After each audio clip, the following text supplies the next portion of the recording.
What motivates people to start these rumors, I have no idea, but it causes concern in the community. There's a crime rumor going around in Flagler County that officials say is untrue. Karen Johnson has our top story. The Flagler County Sheriff's Office has learned of a rumor circulating in multiple Facebook groups that needs to be explained correctly. Flagler County Sheriff Rick Staley. These social media posts were totally false, as no home invasions have been reported to the Sheriff's Office in 2024. In fact, I can't remember the last time we had a home invasion. And when we have had home invasions, it's usually drug traders robbing each other. Sheriff Staley says the best advice is to go straight to the source, in this case, the Sheriff's Office. So if you ever have a concern, call the Sheriff's Office or follow us on our social media pages. Best yet, download our app to your phone where you can get up-to-date, real-time information. I believe in transparency to the community, and we don't hide crime. I believe a more informed community is a safer community. So you can always trust the Sheriff's Office to tell you what is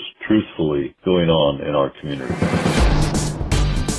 Good morning, Flagler County. I'm Rich Carroll. You're listening to Flagler's Morning News on Thursday, January 25th. Remember the old bridge that we got built? By the way, the name of that bridge now is the Flagler Greenways Pedestrian Bridge. Flagler County's Bridge to the Future has a new name. Flagler County Commissioner Dave Sullivan says the bridge recently received 2 different honors. One by the Northeast Florida Regional Council and one by the State Engineering Agency, saying it was one of the best things done this year. Sullivan outlining the county's top 3 priorities for the Florida legislative session currently underway in Tallahassee. The next one is the Regional Conservation and Ecotourism Education Center on 100. And it all kind of ties in to a new park there at Bulow, and really the future. I mean, the people in Flagler Beach would like people to have some alternatives other than going to the beach, and that's that. So that's the second priority. And Paul Renner has been down here in person and briefed on that in detail since the new year. Tomorrow we'll tell you about Flagler County's number 3 priority. For Flagler's Morning News, I'm Daryl Moody. This local news is a service of Flagler County's Toyota dealer, Beaver Toyota US 1 St. Augustine, here to wow you. There are lots of buildings on the Ag Museum grounds here in Flagler County. Florida Agricultural Museum's Executive Director Kara Hoblick said that the buildings are from all over the state. We have a 1920s dairy barn that came from Tallahassee, 5 buildings from Volusia County, a little town called De Leon Springs, part of a citrus complex, an 1880 general store from north of Gainesville, an 1880 cracker house. Hoblick said that the buildings were moved from their original locations to here in Flagler County, and that it's a slow and challenging but rewarding process. Lifeline is on WNZF Saturday mornings at 9, and it's on the Flagler radio app anytime you want to listen. Tomorrow, school kids get the Ag Museum experience. From the WNZF newsroom, I'm Deb Albertson.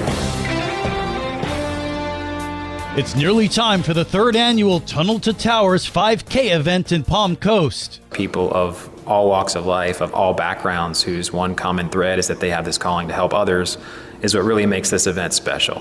Patrick Apollonia, Communications and Marketing for the City of Palm Coast, letting you know the City of Palm Coast will host its 3rd annual Tunnel to Towers 5K Run Walk Palm Coast on Saturday, February 3rd at Central Park in Town Center, beginning at 8 a.m.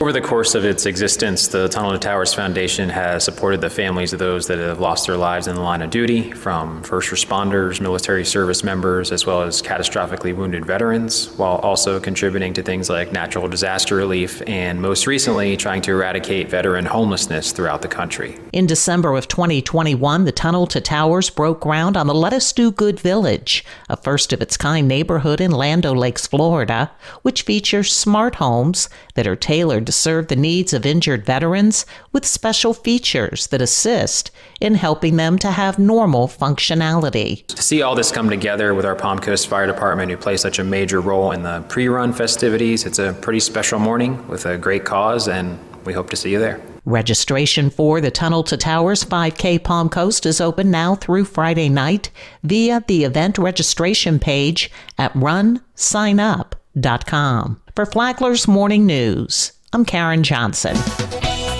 And now you're up to date on Flagler's Morning News. I'm Rich Carroll.